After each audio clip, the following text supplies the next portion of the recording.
જય બાબા સ્વામી.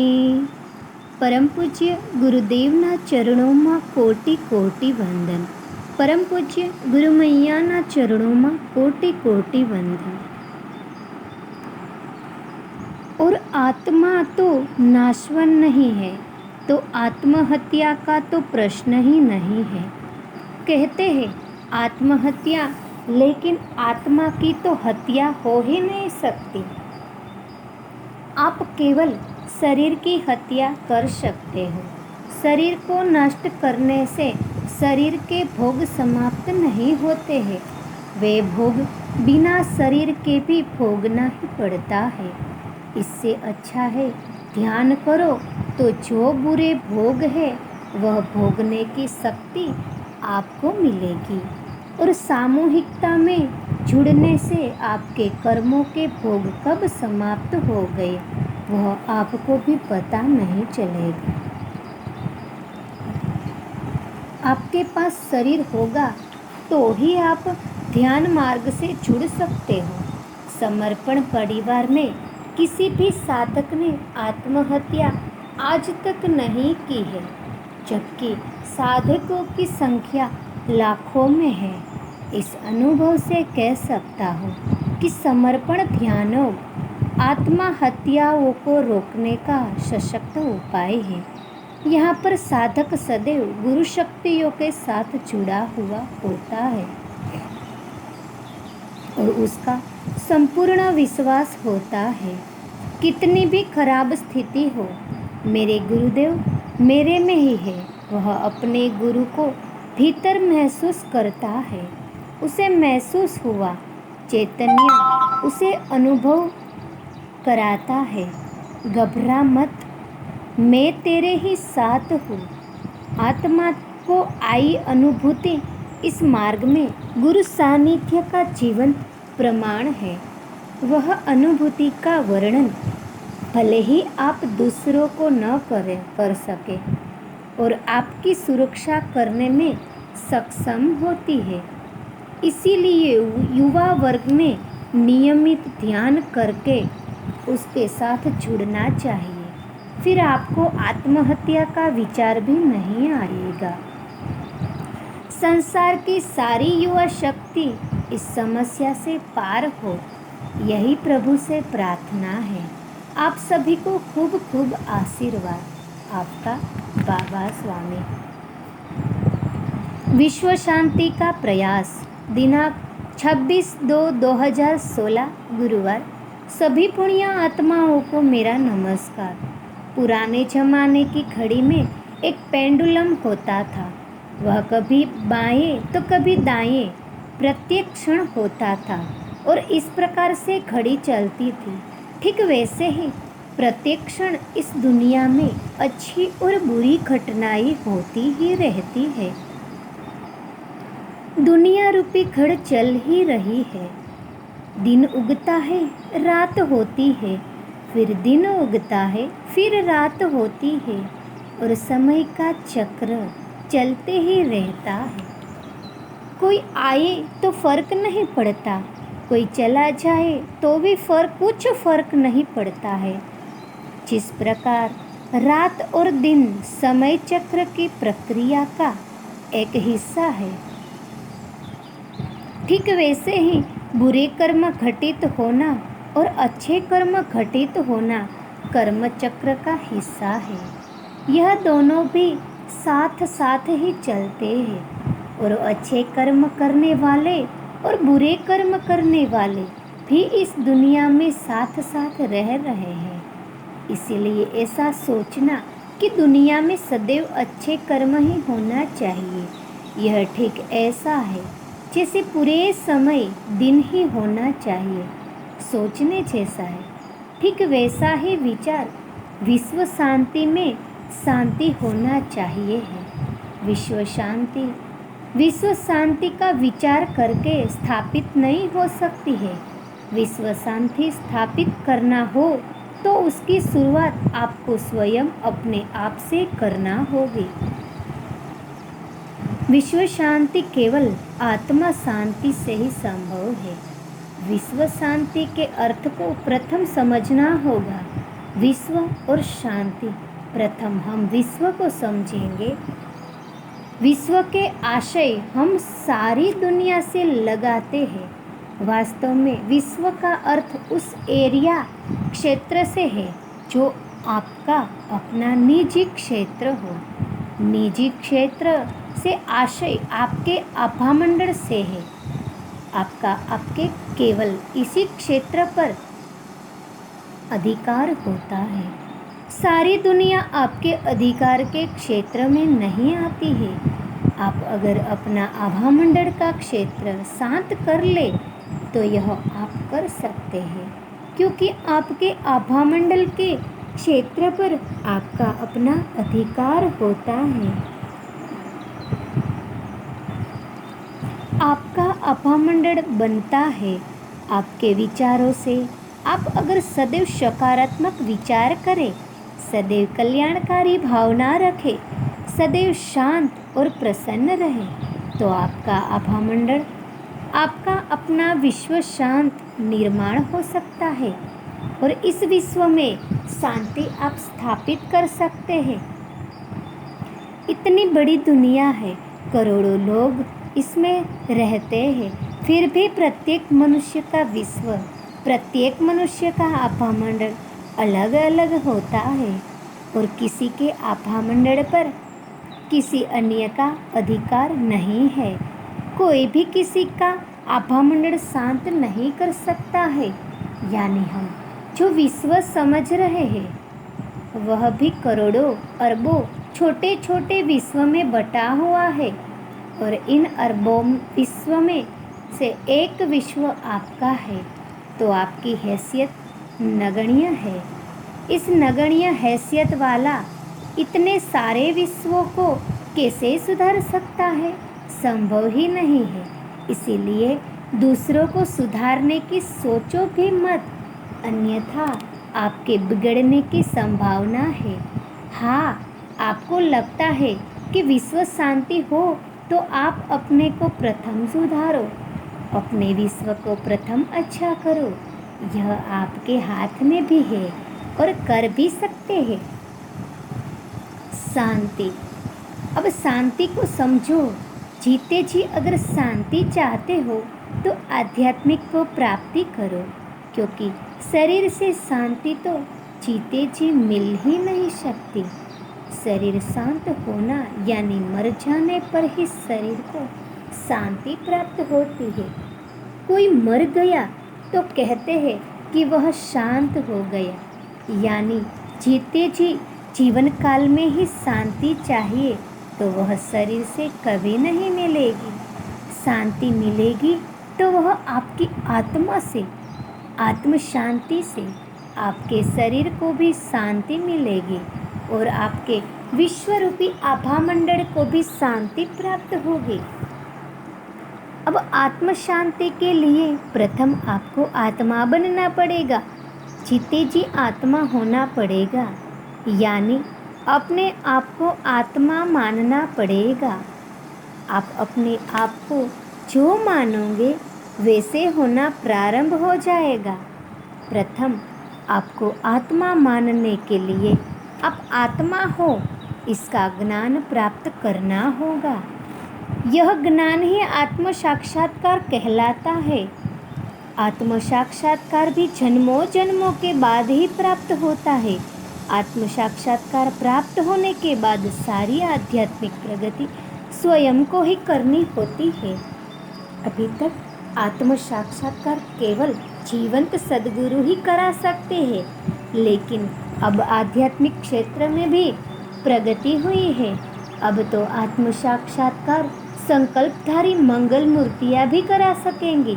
यह विशेष प्रकार की मंगल मूर्तियाँ इस संकल्प के साथ ही निर्माण की गई है कि बाद में जो भी आत्मा उसके आभामंडल में आए और आत्म साक्षात्कार पाने के लिए प्रार्थना करे, उस आत्मा को आत्म साक्षात्कार प्राप्त होगा। यह एक नया आविष्कार ही है। आज तक जो संभव नहीं था वह अब संभव होगा। इन मंगल मूर्तियों की स्थापना ऐसे स्थानों पर ही की जाएंगी जहां इनके आसपास 20 फीट के एरिया में कोई भी व्यक्ति नहीं जाएगा। इनके दर्शन भी 20 फीट की दूरी से ही लिए जा सकते हैं। उन मंगल मूर्तियों को अपना खुद का आभा मंडल पवित्र और शुद्ध रखने के लिए 20 फीट के अंतर की सदैव ही आवश्यकता होगी। इन मूर्तियों की प्राण प्रतिष्ठा इस प्रकार से की है कि वह मनुष्य को सभी मनोकामनाओं को पूर्ण करेगी। आत्म साक्षात्कार पाना भी मनुष्य जीवन की सबसे बड़ी मनोकामना है। सामान्य मनुष्य भी इसके दर्शन पाकर प्रसन्न हो जाएगा। मंगल मूर्तियों के दर्शन के प्रसन्नता मिलती है। यह अनुभव होने पर मनुष्य को बार बार दर्शन करने की इच्छा होगी और प्रत्येक बार दर्शन करके मात्र से ही मनुष्य को आनंद प्राप्त होगा। यह मूर्तियाँ जीवंत ऊर्जा युक्त होने से इनके सामने श्रद्धा से बैठकर प्रश्न पूछने से यह प्रश्न का सही सही उत्तर भी देंगी। यह आपके प्रश्नों को समझाती है और उत्तर भी देती है। यह भी अनुभव होगा। ऐसी चमत्कारिक मूर्तियों का लाभ समूचे विश्व को प्राप्त हो। इस दृष्टि से ऐसी मूर्तियाँ विश्व के सभी कोनों में सारे महाखंडों में स्थापित की जाएगी। यह केवल मंगल मूर्तियाँ नहीं, यह स्थायी शांति और स्थिरता के स्तंभ है। यह अपने आसपास के एरिया को भी शांत और स्थायी बनाती है। भारत में भी यह भारत के विभिन्न भागों में स्थापित की गई है। इनकी स्थापना के बाद भारत में युद्ध नहीं हुआ और भारत की प्रगति हो रही है। इन मूर्तियों का प्रभाव कई किलोमीटर के क्षेत्र पर पड़ता है। इनसे चैतन्य ग्रहण करने वालों की संख्या जितनी बढ़ जाएगी उतना ही चैतन्य का प्रहार इनमें से निकलना प्रारंभ होगा। इन मूर्तियों की विशेषता ही है, जैसे ही आप मंगल मूर्ति के कक्ष में प्रवेश करते हो आपके शरीर से चैतन्य की धाराएं बहना प्रारंभ हो जाती है और विचार शून्यता की स्थिति अनायास ही प्राप्त हो जाती है। केवल इनके दर्शन से ही मनुष्य को एक आध्यात्मिक स्थिति प्राप्त हो जाती है। ऐसे दर्शन से उस व्यक्ति को तो लाभ मिलता ही है, उस व्यक्ति को भी लाभ मिलता है जो इनके दर्शन करवाने के लिए ले जाता है, क्योंकि जो ले जाता है उसे दर्शन करने वाला भी धन्यवाद देता है कि तेरे कारण आज मुझे मंगल मूर्तियों के दर्शन प्राप्त हुए। इनके दर्शन करने वाले ले जाने मात्र से हमें पुण्य लाभ होता है। यह बात अवश्य है कि एक आध्यात्मिक स्थिति प्राप्त किए बिना इनके दर्शन भी किसी को नहीं हो सकते हैं। दर्शन करने के लिए भी पवित्रता और शुद्धता आवश्यक है। आने वाले भविष्य में यह मंगल मूर्तियों के स्थान बड़े बड़े तीर्थ क्षेत्र जैसे होने वाले हैं। इनके आसपास के सारे गांव के ही प्रगति और विकास होने वाला है। इन मंगल मूर्तियों के एक चेतना शक्ति प्राण प्रतिष्ठा करते समय स्थापित की गई है। इसी कारण आप जैसे ही मंगल मूर्ति के दर्शन करते हैं आपके भीतर का चैतन्य भी बहना प्रारंभ हो जाता है और आपको एक आत्मीय आनंद की अनुभूति होती है और उस अनुभूति का वर्णन नहीं कर सकते हैं, क्योंकि ऐसी अनुभूति अपने आप के जीवन में कभी प्राप्त नहीं की होती है। आत्मशुद्ध प्राप्त होने की भी आत्मा को प्राप्त अनुभूति ही है। ऐसी मंगल मूर्तियाँ सारे विश्व में स्थापित कर विश्व शांति स्थापित करना हिमालय के सद्गुरुओं का प्रयास है। आने वाले समय में इन मंगल मूर्तियों के ऊपर भी आने वाली युवा पीढ़ी संशोधन करेगी कि इस मंगल मूर्तियों में क्या विशेषता है कि उनके सामने आकर आत्म साक्षात्कार प्राप्त हो सकता है। वास्तव में यह सब संकल्प शक्ति का कमाल ही है। वास्तव में इसके पूर्व किसी ने इस प्रकार का संकल्प करके मूर्तियों की प्राण प्रतिष्ठा की ही नहीं थी। आत्म साक्षात्कार का अनुभव कराने के लिए अति संवेदनशीलता और करुणा भाव की आवश्यकता होती है। वह सब इनमें होने के कारण ही यह सब संभव होने वाला है। संकल्प शक्ति के साथ प्राण प्रतिष्ठा करते समय इनमें जीवंत स्पंदनों को स्थापित किया गया है और यह करते समय प्राण प्रतिष्ठा को अपने जीवन से भी अधिक महत्वपूर्ण समझकर किया गया है। आत्मदेवो भव, यानी अपना आत्मा ही देव है, आत्मा ही साक्षात परमात्मा है। यह विश्वास और यह भाव रखा गया है जगत के सभी मनुष्यों को आत्म साक्षात्कार का अनुभव आसानी से प्राप्त हो सके। इसीलिए विश्व के कोने कोने में इन मंगल मूर्तियों की स्थापना की गई ताकि मनुष्य इनके सानिध्य में जाए और अच्छा करे कि उसे आत्म साक्षात्कार प्राप्त हो, तो उस मनुष्य को आत्म साक्षात्कार मिलेगा। आत्म साक्षात्कार के बाद नियमित समर्पण ध्यान की साधना करके मनुष्य अपने आप को जान पाएगा। वास्तव में नियमित ध्यान करने के बाद उसका आत्मा भाव बढ़ेगा और शरीर का भाव कम होगा, और जैसे जैसे आत्मा का भाव बढ़ेगा वह सभी सांसारिक दुखों से मुक्त हो जाएगा, क्योंकि सारे ही सांसारिक दुख अपने इस शरीर भाव के कारण ही है। हमें महसूस होते हैं जब शरीर का भाव ही नहीं होगा तो शरीर का समाधान भी नहीं होगा, अशांति भी नहीं होगी।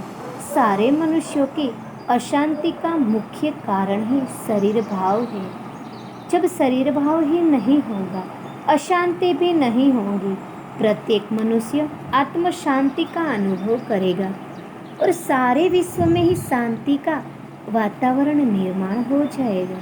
हम लोग विश्व शांति की बातें करते हैं, लेकिन विश्व शांति के लिए कुछ नहीं करते, जबकि जो विश्व में अशांति फैलाना चाहते हैं वे दिन रात विश्व शांति के लिए कार्यरत रहते हैं। ऐसे समय विश्व शांति तभी संभव है जब हम विश्व शांति के लिए कुछ कर्म करें।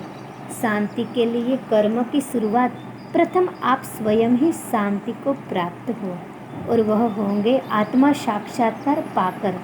इस तरह आप आत्म शांति को प्राप्त कर सकते हैं। यह समय की मांग भी है और विश्व की जरूरत भी है। वास्तव में जन्म के समय हम शांत ही थे, बाद में हमारे भूतकाल में आए बुरे व्यक्तियों ने, बुरी घटनाओं ने हमें अशांत कर दिया। उन सब जहरों को निकालने की आवश्यकता है। कहीं तो भी ऐसा स्थान हो जहां आप संपूर्ण समर्पित हो सके, खाली हो सके। संपूर्ण खाली होना आवश्यक होता है।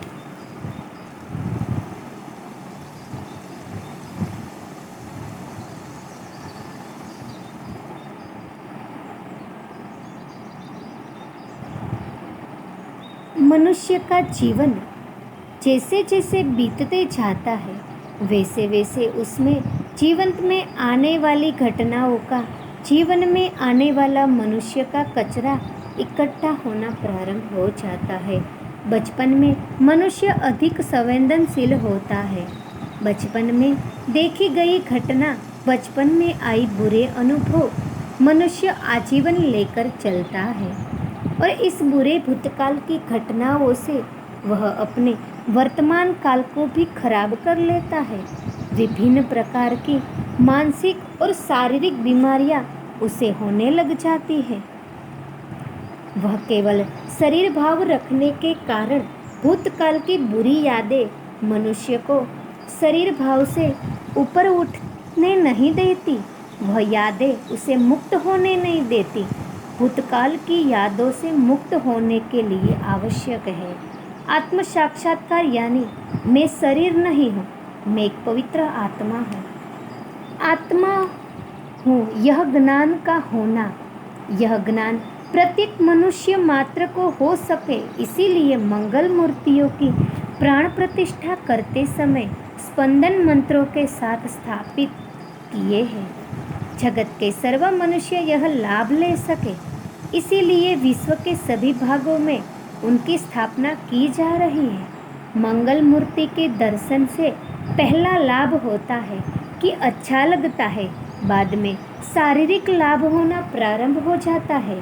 स्वास्थ्य लाभ केवल श्री मंगल मूर्ति के सानिध्य में प्रार्थना करने मात्र से ही प्राप्त होने लगता है, बाद में मानसिक शांति का अनुभव होता है। मंगल मूर्ति के सानिध्य में निर्विचारता प्राप्त हो गई, यह अनुभव होता है। जब मनुष्य के विचार ही बंद हो गए तो जो उसकी ऊर्जा विचार करने में खर्च हो रही थी वह ऊर्जा संग्रह होने लग जाती है, और फिर जब वह अपने कर्म क्षेत्र में कार्य करता है तो उसे अपने कार्य में सफलता मिलने लग जाती है, क्योंकि वह अपना कार्य संपूर्ण शक्ति और ऊर्जा के साथ करता है। कुछ दिन मंगल मूर्ति के दर्शन से ही आत्मिक अनुभव होना प्रारंभ हो जाता है। मैं एक पवित्र आत्मा हूँ, मैं एक शुद्ध आत्मा हूँ, यह मंत्र उसे अपने भीतर ही प्रारंभ हो गया। यह अनुभव होना प्रारंभ हो जाता है, उसे वह मंत्र उसके ही भीतर सुनाई आने लग जाता है, क्योंकि इसी मंत्र के साथ एक पवित्र एकांत की स्थिति में इस मंगल मूर्ति की प्राण प्रतिष्ठा हुई होती है।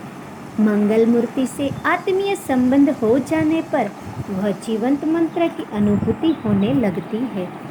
किसी किसी साधक को घंटा नाद अपने भीतर ही सुनाई आने लग जाता है, तो किसी को अपने ही भीतर ब्रह्मनाद सुनाई आने लग जाता है। साधक बाद में अपने आप को आत्मा ही समझने लग जाता है और जीवन के सभी दुखों से मुक्त हो जाता है, क्योंकि मनुष्य जीवन के जितने भी दुख है यह मनुष्य के शरीर से संबंधित हुए होते हैं। जब शरीर भाव ही नहीं रहा तो शरीर के दुख भी नहीं रहते हैं। बाद में साधक का ध्यान खुद व खुद लग जाता है और जीवन में वह उस मुकाम तक पहुंचता आता है। जीवन में पाने को कुछ रह ही नहीं जाता है। मंगल मूर्ति के दर्शन से अच्छे परिणाम प्राप्त करने के लिए आप 3 दिन पूर्व से ही अपनी मानसिक और शारीरिक तैयारी कर लो। 3 दिन पूर्व से ही गुरु शक्ति धाम में अपना आने का रजिस्ट्रेशन करवाइए।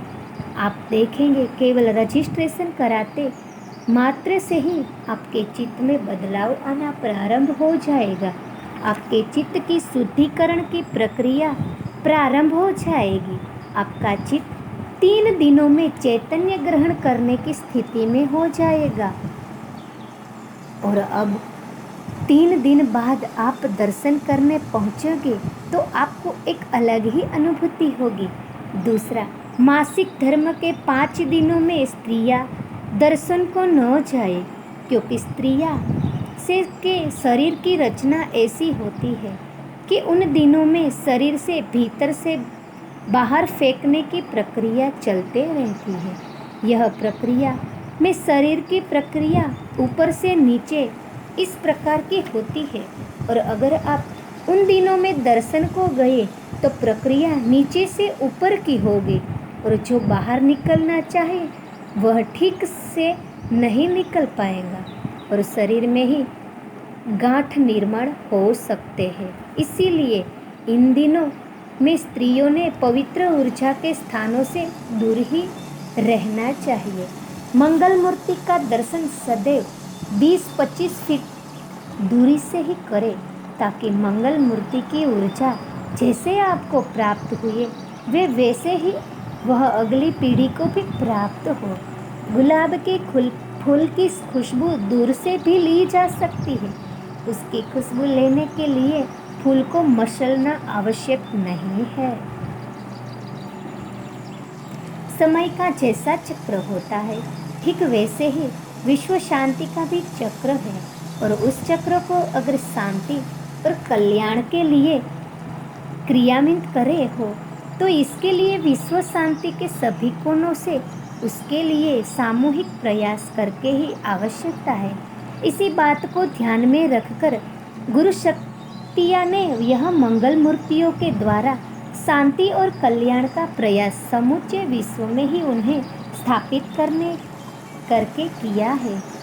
जिस प्रकार से अनेक झरने, अनेक तालाब, अनेक छोटी छोटी नदियाँ मिलकर एक बड़ी विशाल नदी बन जाती है और वह विशाल नदी जब समुद्र में मिल जाती है तो वह नदी का अस्तित्व, नदी का नाम समाप्त हो जाता है, वह बाद में समुद्र कहलाती है।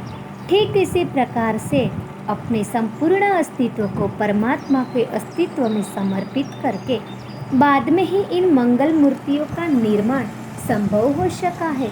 विश्व शांति और विश्व कल्याण के लिए अनेकों संतों और महात्माओं ने अपने अपने तरीके से योगदान दिया है। उनका दिया योगदान का महत्व लोगों को समझने यह भी अपेक्षा नहीं रखी है। ठीक इसी प्रकार से हिमालय के गुरु शक्तियों ने अपना सारा ज्ञान माध्यम रूपी हंडे में भर करके इन मंगल मूर्तियों में स्थापित किया है। समय के साथ साथ इन मूर्तियों का महत्व और कार्य क्षेत्र बढ़ने ही वाला है। सारे विश्व का कल्याण हो और सारे विश्व के पवित्र आत्माओं तक यह संदेश पहुँचे, यही प्रभु से प्रार्थना है। आप सभी को खूब खूब आशीर्वाद। आपका बाबा स्वामी 26/2/2016। जय बाबा स्वामी।